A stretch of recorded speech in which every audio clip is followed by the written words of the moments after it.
Hi everyone, welcome back to my channel. This is Heidi from My Reading Life, and I'm here today to do Women's Prize for Fiction reviews of two books off the long list.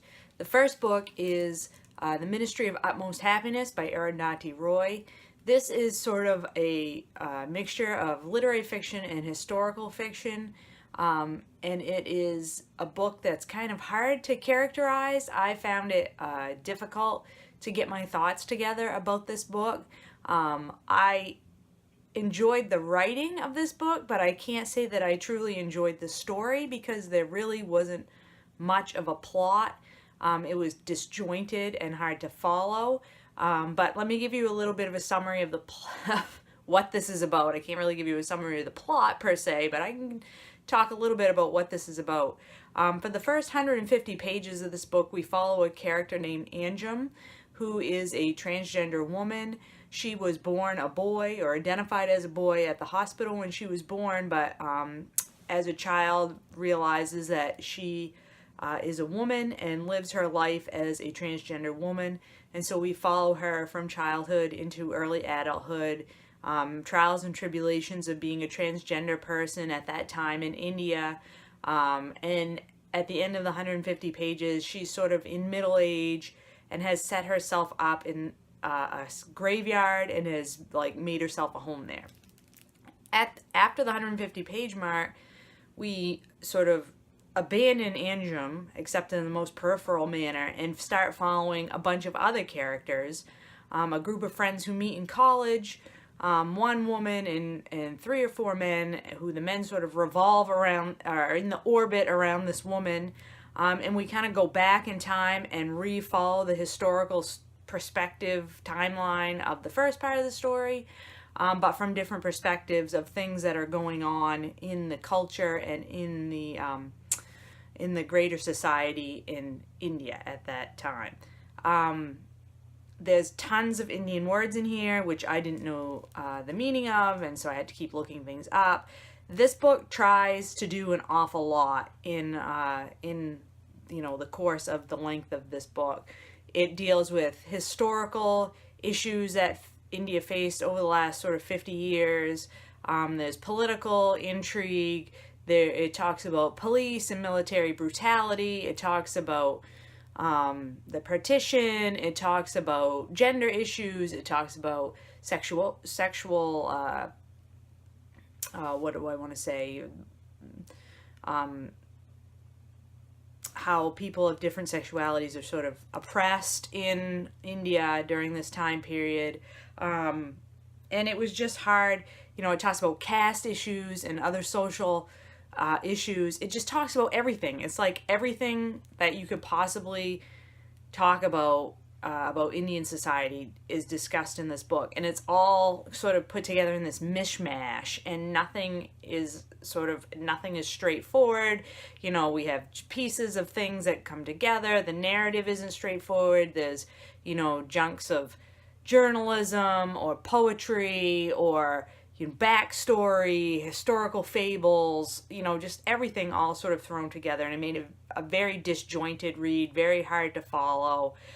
Like I said, there wasn't much of a plot going on here. The characters I didn't feel were particularly well developed. It was just kind of all over the place, and I'm not really sure at this point why I continued to read it, other than I didn't hate it. I didn't love it. It just was one of those middle of the road reads for me. So I can't really recommend it, but then again, if you like that sort of thing, it might be for you. I can totally see that Roy is quite a good writer. The writing was very good, and I liked the style with the different media into it. I do like books that have a lot of multimedia aspects to them. It doesn't have to be a straightforward written narrative for me to enjoy the book, but it's just too much going on, and I didn't really, other than to give the historical perspective of India over the last sort of 50 years, I guess that was the point of this, but it was hard to follow. The second book that I read, and I wanted to discuss today, is Elmet by Fiona Mozley. And this book takes place in a much different place and time. It takes place in northern England. Not really sure about the time frame, but sort of modern times, although it feels like it takes place much earlier in history, and that's the sort of the point of the book, is it harkens back to a more rural, medieval sort of time where this family that we're following, Daniel, who's the narrator, and his father, whom he calls Daddy, and his sister Kathy, live in the woods in a home that they've built themselves on a piece of land that they don't really own. They've just sort of, through circumstances, come to live there and build their home there. And they survive by hunting and fishing and gathering and trading with the local community. The kids had gone to school early on in their lives, but had been withdrawn from school and sort of are living this rural, hand-to-mouth lifestyle. Daddy, the character Daddy, is sort of a violent man, but not violent towards his children. He makes money for the family by prize fighting and sort of doing enforcement activities for the local bigwig. And everything goes along okay until the local bigwig takes it into his head that Daddy is sort of getting over on him and wants Daddy to come back to work for him as an enforcer, and if he doesn't, they're going to get tossed out of their home and off their land, and things sort of go on from there. This is not a very plot-heavy book. That's sort of the basic plot, but I mean, they're really, until you get to the last half of the book, the plot doesn't really drive this. This is more a meditation on lifestyle choices and the family structure and what makes a parent, and also deals with a lot of thoughts and makes you think about land ownership, how we currently define land ownership in Western countries, in England and the United States especially, and how that maybe is or is not the best way to think about how to care for land and nature. I had some issues with this book. First of all, it's narrated by Daniel, who's supposedly 15 years old. He's very innocent. He also reads as a very sensitive child. It's very unclear. It was unclear to me at the beginning of the book whether he was a boy or a girl. And I think we're supposed to sort of have that supposed to be ambiguous. But he also narrates the story in such a way that felt very unbelievable to me at times, because he's such an innocent. He supposedly we're supposed to buy into. He doesn't understand sort of he knows something's going on, but he doesn't really understand things of like a sexual nature or things of a violent nature. But yet he narrates these passages that are so deep and profound about, nature and the world around him. And I'm like, it just didn't read to me like a 15-year-old would read. Like, it was just sort of all over the place, and maybe that was meant to be that way, but I found it would sort of pull me out of the story.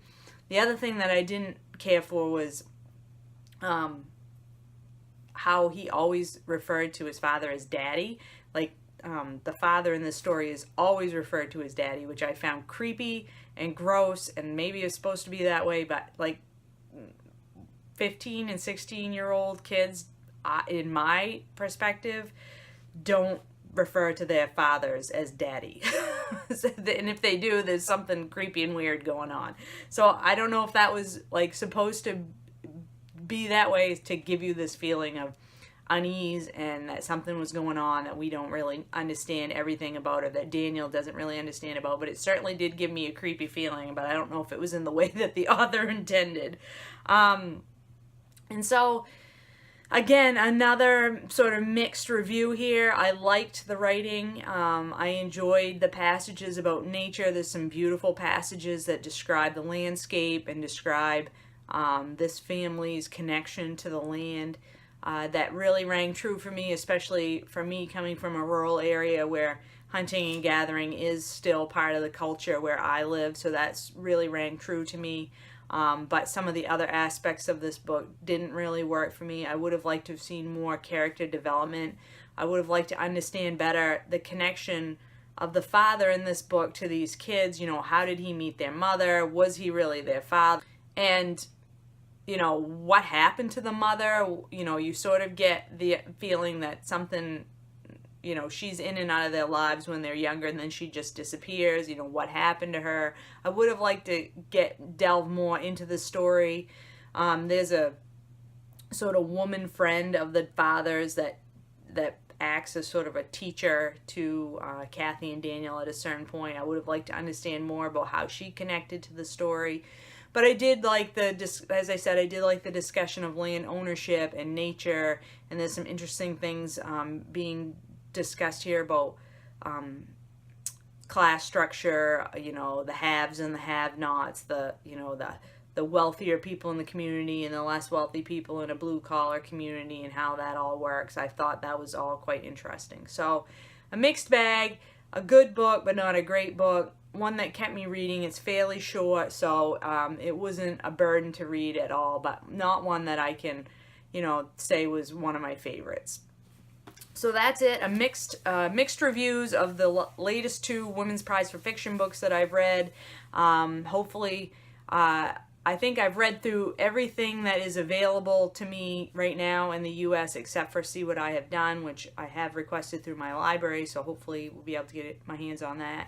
And then the rest of the books are only available through the UK, so I may wait for some of them to come out in the US, or I may do a book depository order. I don't know. I haven't really decided yet what I want to do. So stay tuned. Hopefully we'll be doing some more reviews of Women's Prize books in the future, but probably not right off the bat. In the meantime, I hope you all are doing well, enjoying the last bit of April wherever you are, and I will talk to you later.